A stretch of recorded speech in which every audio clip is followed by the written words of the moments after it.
Before dawn on May 28, 2026, Parrottsville still looked like the kind of Tennessee town that wakes slowly. The mountains held their shape in the dark, the roads were empty, and the small creeks threading through Cocke County gave no sign that they were about to become the most dangerous thing in the landscape. Rain had been falling through the night, steady enough to be noticed, ordinary enough to be ignored. In places like this, people know storms.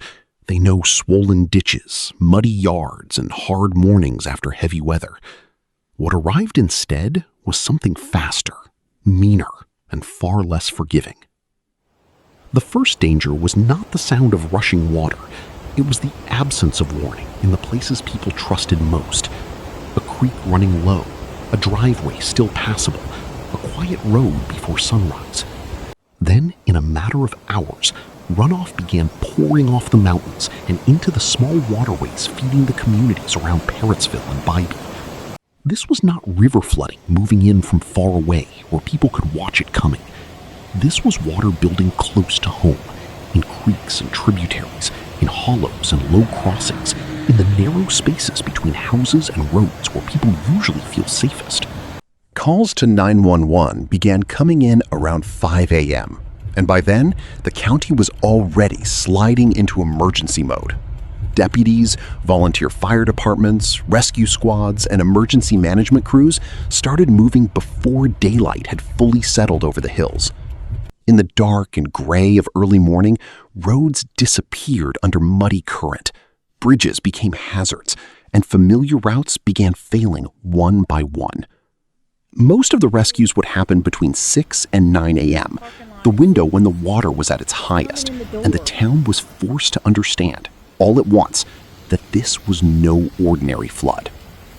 If you've ever looked at a harmless creek after a storm and thought the danger had passed, stay with this story, because what happened in Cocke County shows how little time people can have between normal life and total crisis. Residents described water rising in minutes, not hours. Front yards became channels. Parking lots vanished. Driveways that had been dry before sunrise turned into brown moving water, strong enough to lift debris, tear away fencing, and trap anyone who waited too long to leave. In Parrottsville, the visual transformation was brutal. Water pushed through neighborhoods and low-lying properties with the force of something much larger than a local creek flood. In some parts of the area, officials said water reached 6 to 8 feet. In downtown Parrottsville, it climbed 3 to 4 feet in places, flooding businesses and swallowing the outlines of everyday life. At Parrott's Place, an employee got word around 8 a.m. that the store was taking water. First responders had to rescue a worker inside. Gas pumps were covered. The lot disappeared. What had been a routine stop in a small town became part of a flood scene that looked impossible for a place this far from a major river. That scale is what made the disaster so disorienting. Cocke County officials said many of the hardest hit spots had not flooded during Hurricane Helene. This time, the biggest threat did not come from the Nolichickie or French Broad. It came from the smaller waterways, fed by hard overnight rain and fast mountain runoff. That detail matters because it changed the map of fear. People who had watched previous floodwaters stop short of their property suddenly saw it coming through areas they had never treated as flood zones. The places spared before were now the ones taking a hit. Then came the human cost. A 64-year-old woman was swept away by floodwaters near her residence after the water overtook her while she was outside her vehicle.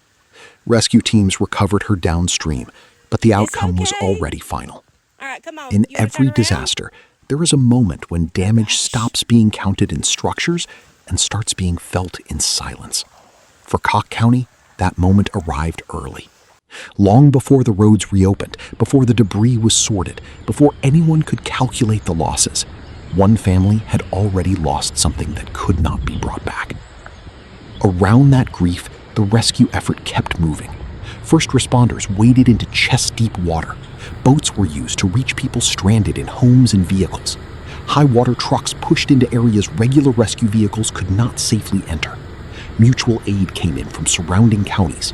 TEMA, TWRA, TDOT and local crews converged as the county tried to stay ahead of a flood that was outrunning roads, visibility, and access. This was not a single rescue in one neighborhood. It was a scattered, fast-moving emergency stretched across mountain communities where every blocked road could isolate another family. Infrastructure damage widened the story beyond the floodwater itself. SR 160 was closed at Fowler Road and Bybee Road before reopening later in the morning once water receded. Other roads, including Holt Hollow Road, Fowler Grove Road, St. Tide Hollow Road, and Clear Creek Road, were also closed. In a mountain county, road closures do more than interrupt traffic. They cut off rescue paths, separate neighbors from each other, and turn distance into danger. A stranded driver is one emergency. A county webbed with flooded routes is a different kind of disaster altogether. If stories like this matter to you, the ones that happen outside the national spotlight but leave a community changed, subscribe and keep following.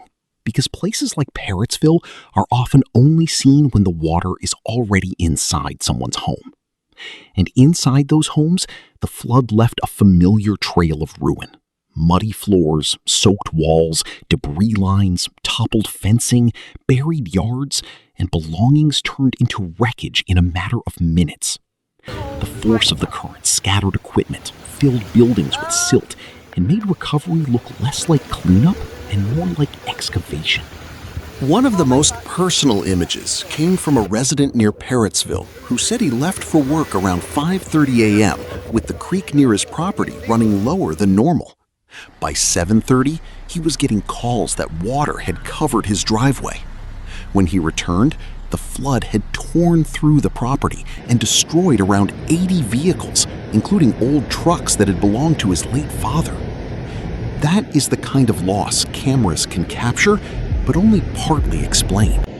Not just metal and machinery, but projects waiting to be restored, memories parked in a field, and plans that suddenly had no future.